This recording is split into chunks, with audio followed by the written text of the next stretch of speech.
Hi, I'm Lisa. Let's take your English fluency to the next level. We're continuing my series with conversations with real people in Los Angeles. I teach you the words and expressions that they are using that you generally don't learn in English classes. And I give you other sample sentences using those words so that you can learn to use them in different contexts. And at the end of the video, I will give you a quick review quiz, a fill-in-the-blank quiz, so that you can test yourself and find out how much you learned. In this video, you will meet Raquel. Raquel is a real estate agent. She helps people buy and sell houses in Los Angeles. First, let's pronounce real estate correctly. Let's link the two words. We're going to say it like this: real estate, real estate. We're going to connect the L to the E. Let's say that again: real estate. And now let's say the name of her profession: real estate agent. Let's say all of those three words together because they are part of one unit. We shouldn't pause between them. Let's stress the first word: real estate agent. A few weeks ago, Raquel was holding an open house not far from where I live. She posted the address on Instagram and I recognized the street, so I decided to stop by. An open house is generally held on the weekends. People who are looking to buy a house stop by and look at it, and they get more information about the house. And while I was there, I decided to ask Raquel some questions about the house and about her job. I'm so glad that she agreed to be filmed because she used some very valuable expressions and vocabulary that I think you need to know. She was holding the open house on Saturday and on Sunday afternoon. I filmed this video on Saturday, and then I came back on Sunday and talked to Raquel a little bit longer. And I will post part 2 of my conversation with Raquel in the near future. So make sure that you're subscribed to this channel so that you can find out when I post part 2. The house is located in an area of Los Angeles called the West Side, in a community known as Del Rey. Del Rey is just east of Marina Del Rey. Okay, let's get started. Do you know how to use the word cozy? Let's listen to the way Raquel used it. This home has a nice, modern, cozy feel to it. This home has a nice, modern, cozy feel to it. Raquel said, this house has a nice, modern, cozy feel to it. If something is cozy, it gives you a feeling of comfort, warmth, and relaxation. For example, we can say, the fireplace makes the room feel cozy. This is such a cozy room. Or you can say, I feel cozy in my bed. Let's listen to the way some other people used it. The effects here are cozy, intimate, and special. For instance, this cozy sofa arrangement is directed toward this focal point in the room from this angle, which is the fireplace. It was loving, cozy, cookies, unconditional love. Let's listen to the way Raquel and I use the verb to stage. And as you can see, we have the home staged. Oh, this is staged. Yes, with modern furniture. She said, we have the home staged. And I asked, oh, this is staged? What does that mean? It means preparing the home to make the buyer more interested. A staging company comes to decorate it in order to sell the house. So the furniture in the house doesn't belong to the owner. It's just there temporarily to sell the home. And research shows that a staged home sells for a lot more money than a home that's not staged, usually for at least $40,000 more. And maybe you saw my video that I made a few years ago where I spoke to Lauren, and she works for a staging company. I'll put the link in the description below if you would like to see that. She talks about her job and about the importance of staging a home. Let's learn the meaning of Jack and Jill bathroom. Let's listen to Raquel. Follow me this way. It's kind of like a Jack and Jill bathroom to bedroom number 2. A Jack and Jill bathroom is a bathroom between 2 bedrooms. So we have a bedroom, and then a bathroom, and then another bedroom. And the bathroom has 2 doors. So you can enter the bathroom from each of the bedrooms. Okay, let's learn some more vocabulary related to houses. Let's learn about a stackable washer and dryer. Let's listen to Raquel. There's room here for a washer and dryer. Okay, just empty. So it would be a stackable washer and dryer. Let's look at washer and dryer. Most people don't say washing machine and drying machine. They say washer and dryer. And let's look at the word stackable. It comes from the word stack. Stack is a noun and a verb. Let's look at the noun. This is a stack of books. This is a stack of pancakes. This is a stack of clothes. And the verb is to stack, and that means to make a stack. And the past tense is stacked. For example, we can say, I stacked the boxes. And the adjective is stackable. So this is a stackable washer and dryer. What else can be stackable? Chairs. These are stackable chairs. Raquel said, you're more than welcome. Let's listen. I want to move into this house. We can. How much? $2.3 million. You're more than welcome. I said, I want to live in this house. It's beautiful. And she said, you're more than welcome. You're welcome can be used in two different ways. If someone says thank you, you know that we say you're welcome. That one you're familiar with, right? But we can also say you're welcome to join me. For example, I'm going to the party. You're welcome to join me. And that's an invitation. Or we can say, don't eat by yourself. You're welcome to join us at our table. You're welcome to join. Or for special emphasis, we can say, you're more than welcome. So if we say, you're more than welcome to come, that's an invitation. I'm inviting you to come. And when I said, I want to move into this house, it's beautiful, Raquel said, you're more than welcome. And that means, yes, you can. I invite you to live here. But then she told me the price of the house, and it's very expensive. Let's listen to the way she said those numbers. Let's listen to how much it costs. How much? $2.3 million. You're more than welcome. Raquel said $2.3 million. That period is pronounced as point. Repeat after me. 2.3 million. Did you notice we didn't say millions? We didn't add an S. Why not 2.3 millions? Because we gave a specific number. So we can say it costs millions of dollars, or it costs 2.3 million. We don't add an S when we give the specific number. And the same thing is true for 1,000 or 100. For example, we can say it costs thousands of dollars. We put an S there. Or it costs $5,000. No S because we gave the specific amount. Let's practice using the word point. Repeat after me. 1.2 million. 2.5 million. 5.8 million. 2.3 million is a lot of money.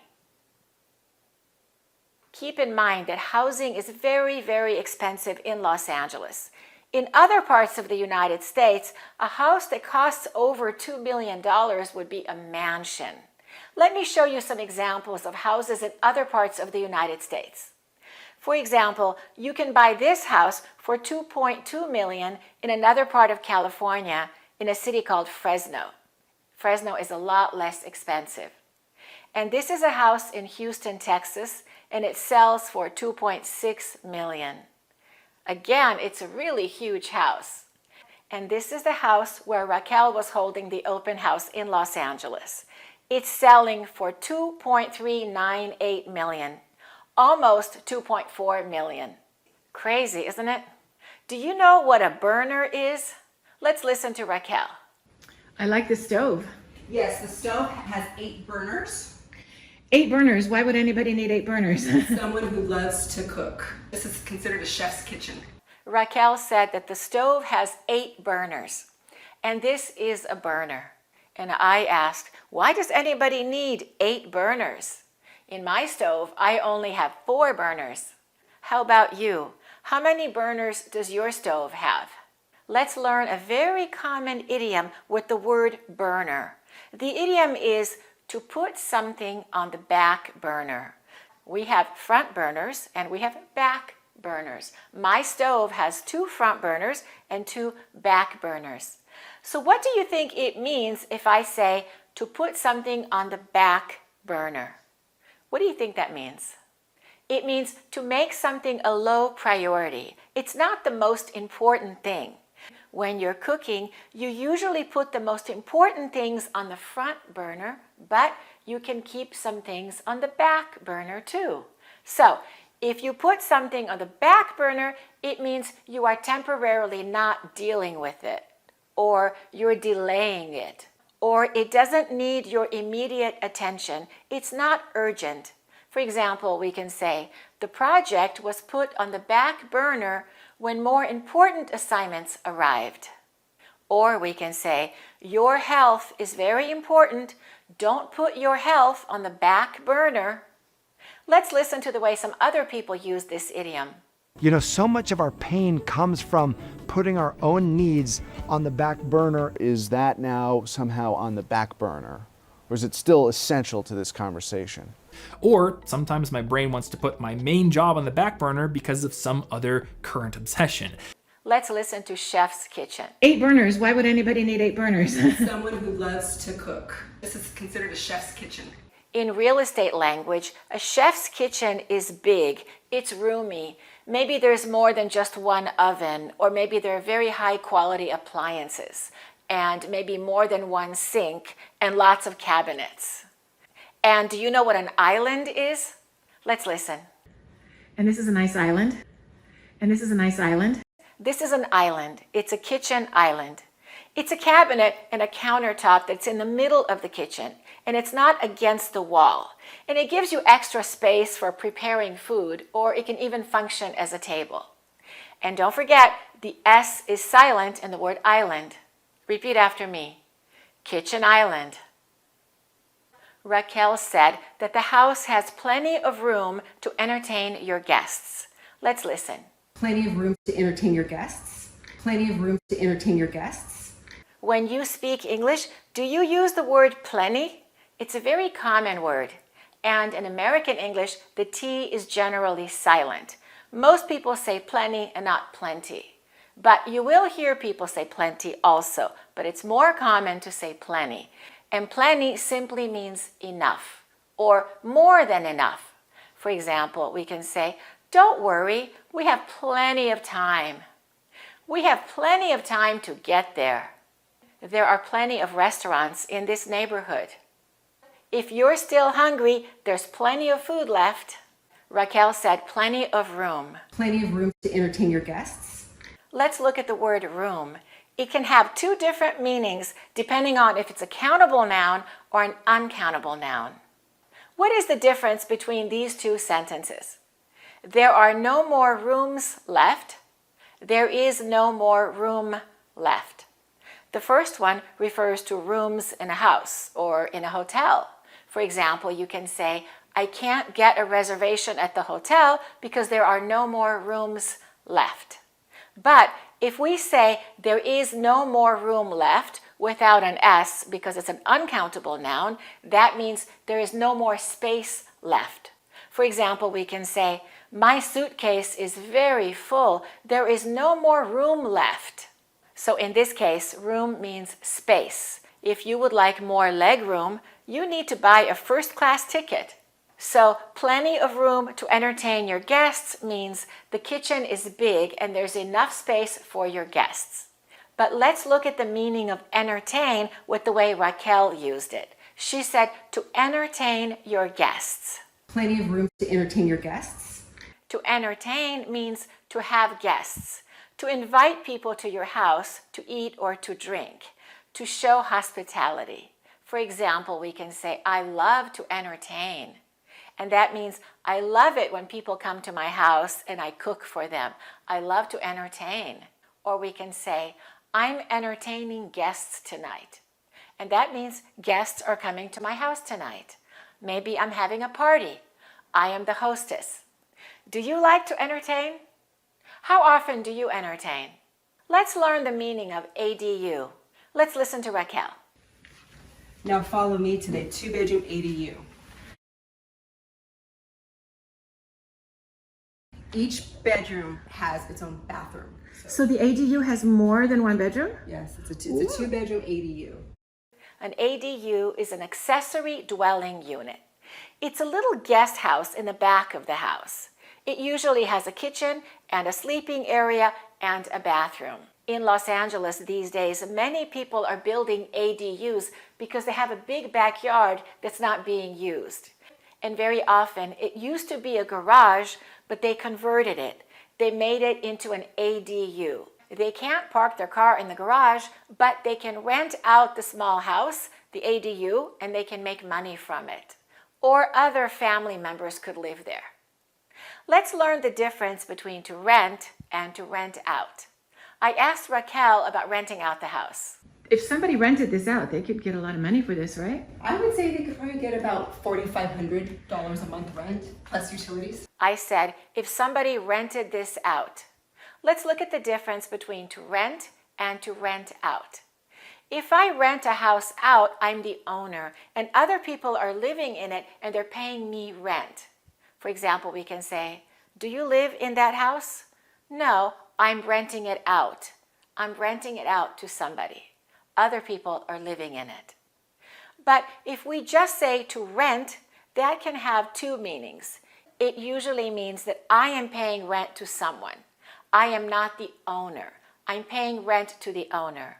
But some people also say to rent when they are the owner and they're renting it to someone. So if I'm renting it, it can have two meanings. But if I'm renting it out, it only has one meaning. It means I'm the owner and somebody else lives there and pays me rent. Raquel said if the owner rented out the ADU, they could probably get $4,500 a month. Let's listen. If somebody rented this out, they could get a lot of money for this, right? I would say they could probably get about $4,500 a month rent, plus utilities. Raquel didn't say $4,500. She said $4,500. And that's a much more common way to say it. Let's practice. For example, most people don't say 2,500, they say 2,500. How would we say this number? You say it. 9,500. $9,500. How about this number? You say it. 1,200. $1,200. Repeat after me. I paid $1,100 for it. I bought a used car for $7,500. Raquel said $4,500 plus utilities. I would say they could probably get about $4,500 a month rent, plus utilities. What is utilities? Utilities are the monthly payment for services such as electricity, gas, and water. We can say, my utility costs are high, or utility costs have gone up, or how much do you pay for utilities? Or when we're looking for an apartment, we can ask, are utilities included? In Los Angeles, usually they're not. Water is generally included, but electricity and gas are generally not, but landlords can make their own rules about that. Let's listen to the pronunciation of mortgage. That could help pay for the mortgage. Yes. I said that could help pay for the mortgage. I didn't pronounce the T. Repeat after me. Mortgage. Mortgage. A mortgage payment is the monthly payment that you pay the bank because you borrowed money from the bank to buy the house. So if you don't pay cash, the mortgage payments can be very high.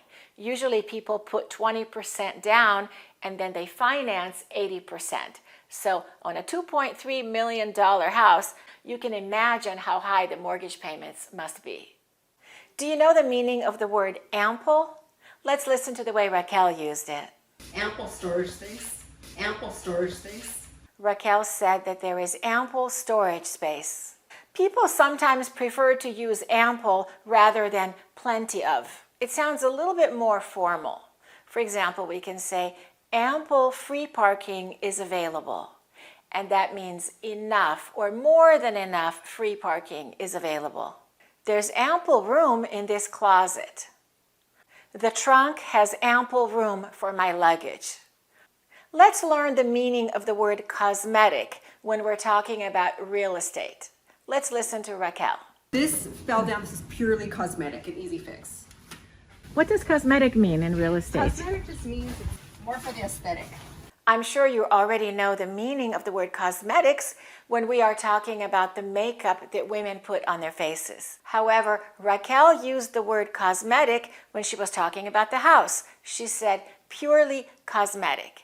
Cosmetic things are not the big things. For example, paint is cosmetic, or the light fixtures are cosmetic, or the faucets and so on. They're not structural. So the fact that the screen door needs to be fixed is not a big deal. It's just cosmetic. Let's listen to the way Raquel used the word loungy. So here you could make it loungy. You could put a barbecue grill back here. She said you can make it loungy. And if something is loungy, it means it's suitable for lounging. So let's look at the verb to lounge.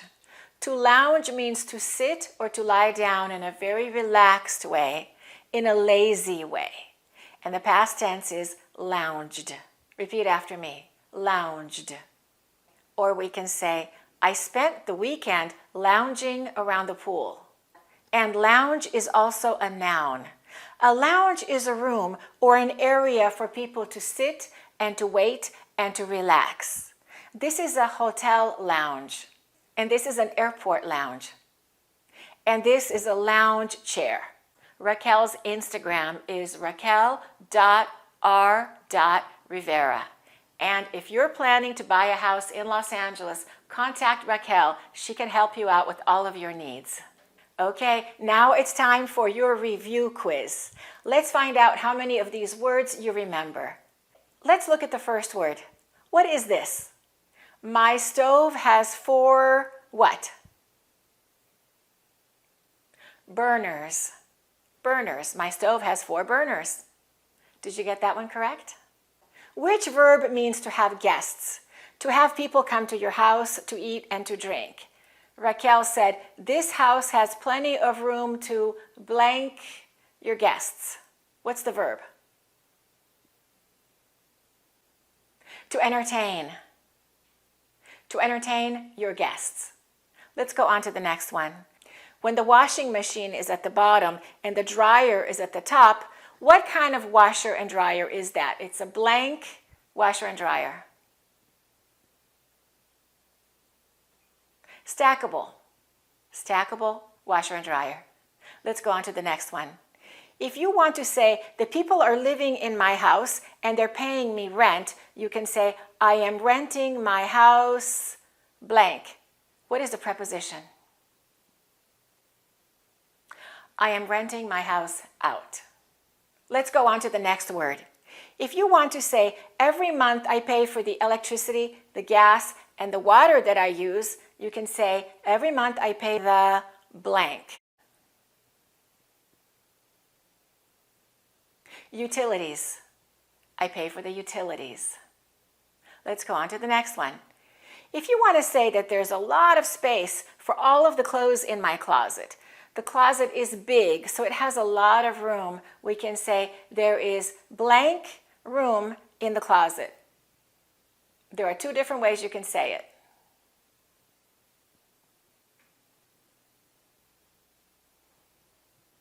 You can say plenty of room, or you can say ample room. So plenty of and ample have the same meaning. How about if we say, this house needs new paint and new lights? Those things are considered what? Cosmetic. The house just needs some cosmetic things to be fixed.